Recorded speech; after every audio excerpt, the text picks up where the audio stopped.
It does look tasty.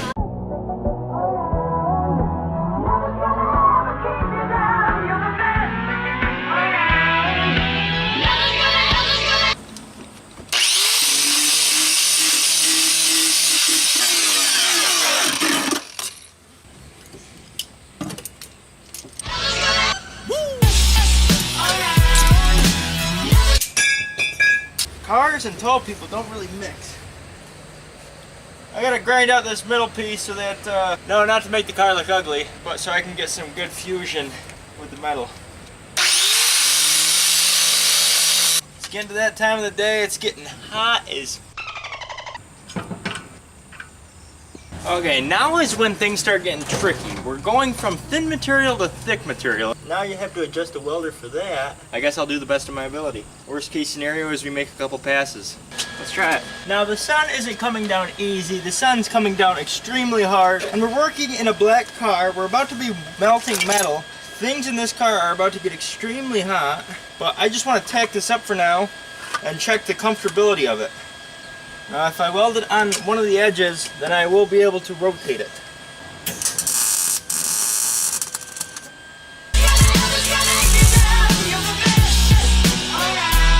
So far so good, no fire. Now I gotta put the gun somewhere so it doesn't melt anything. Now, for the most part, this thing isn't gonna move. Now this is simply a demonstration, this isn't me reefing on it. If I'm in here at 6'1", that feels good. And we're still going to be able to put it in 4th gear without bumping it very much. 5th gear is going to be no problem. So I'm liking it right there. Now I need to get a water bottle on me because there's carpet all around me and something's going to start burning. Like this piece of carpet right now. My car is literally on fire right now.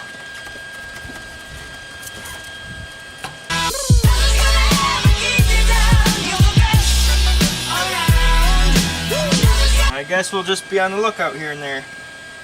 Now, I'm going to have to move the seat in a vulnerable position because I can't get my welding equipment in position. And now I can't get my head in position. I'm not complaining, I'm just pointing out the obvious. I mean, this is just not necessarily the right way to do this, but it is a way to do this. Just a little bit more dangerous.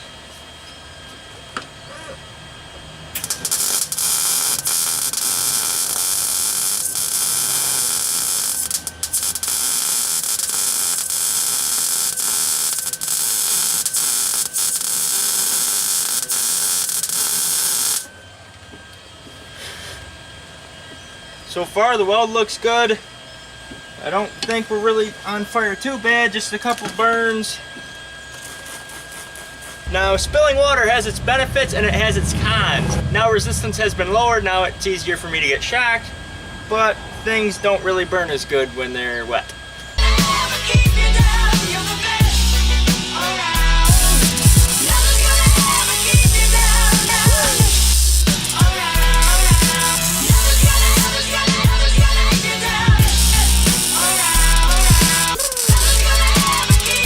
Very cool part is I can remove this, like that, and now I can get to stuff easier. I wish our pool was still open because I would definitely use it right now. I gotta let everything cool down. I'm taking Prince for a walk. Easy hack to get your dog to jump on rocks. Ready? Watch and learn. He won't stand on this one for some reason. Oh, good rock. Oh, good rock. Oh, good rock. Oh. Prince, are you okay? You wanted to. Oh, good rock.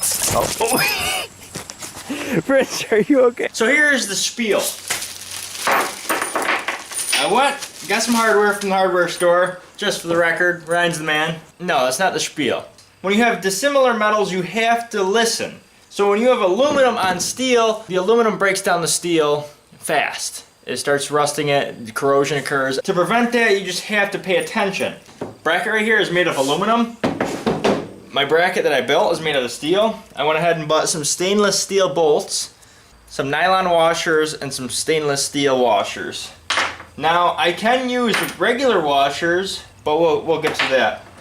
I'm going to go ahead and do this, is have that right there. Starting from the top of the bolt, we have stainless, nylon. The nylon touches the aluminum, and we'll do that exact same process for the back one. The fact is, this aluminum isn't bare aluminum, so it's not going to really touch for now. But the thing is we're going to have a lot of vibration, we're going to have a lot of tension on this piece of equipment. After doing this and this and this over and over and over again, weld bolt, you know, this thing's going to have some wear on it. Metal on metal will start scratching each other up, and then your corrosion is going to start occurring. So that's why I put the nylon on here. Not only is it going to act as a barrier, but it's also going to act as a vibrate dampener. I'll put these nylon washers underneath here and then put it onto my bracket. Hope this is making sense.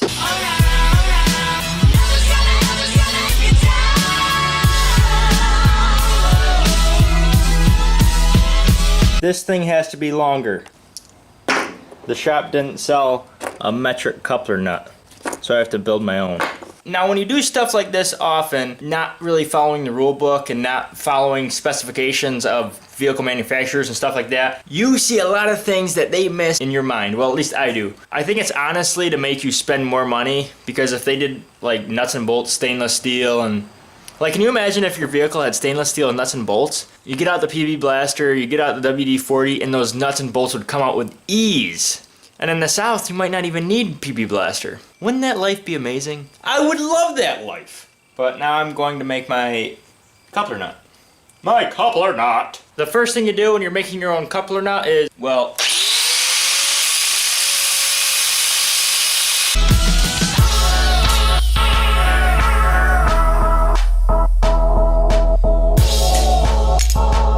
those are some really hot nuts. Ian, do you want to see my hot nuts? I take that as a yes. Are you questioning me? Yeah, kinda. What the heck's going on here? Sometimes this camera shows up blue. Here, check out my my mount I got in here so far.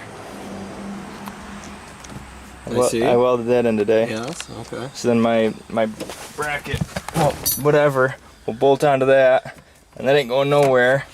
I'll be like, you want to hear it run? Yeah, if it runs. Well, can you hook up my battery? It's in the back. Yep, you push the little button and then just put the negative terminal on. Put it on there better.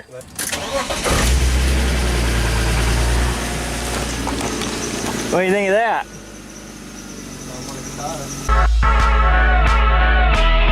Do you hear the turbo?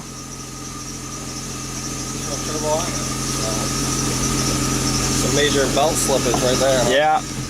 You had to point out the only flaw. Good enough for the girls you go out with, right? It was an aftermarket manifold that was on there, okay? Mm-hmm. He put the sensor, he put one of these sensors that goes here to distribute it to each one of the cylinders. He put it on one cylinder, and it probably wasn't dynoed, so the ratio was way off. I mean, this is the craftsmanship, Ian, right there. You like the shoelaces? That's him or you? No, that's him. That came off of a Nike, I think. It might have been Adidas, but here, whoa! You got to look at the spark plug here. It's actually a seven cylinder. If you look down there, can you see that? Yeah. Spark plug just sitting in there. Is it on the belt or not? Yeah, and close to it. It's a 7-cylinder though. It's rare. It's made. It honestly is made in Mexico. Okay. The whole car is made in Mexico. My car is too. Sweet. Yeah. That's why it was illegal. Must be that's where they build European cars nowadays. Mexico. He has a Volkswagen, and you know how Volkswagen was a couple years ago, or what was that, last year? Was a couple months ago? Yeah, when they rigged the system, whatever. Are you ready to go, or? Whoa! Easy now, killer. Well, I called you. I thought you were gonna work on the BMW with me. I don't look. You look like you're ready to work on a BMW. You look classy, just like the BMW. Oh boy. I look like I'm ready to go eat. Oh, I'm ready. Jeez, Ian, why'd you put that there? You want an extra horn for the Volkswagen? No, I don't need any horns. I mean, if you put a fan on there, you might be able to make a turbo out of it. So Ian and I are at a buffet, and I got one of these things. I've never eaten one of these things, so I told Ian to Google it. This is what Google came up with. Remove the head from the tail, suck the head. This might not be cooked if it doesn't come off. It does look tasty. That looks disgusting. Hey, man.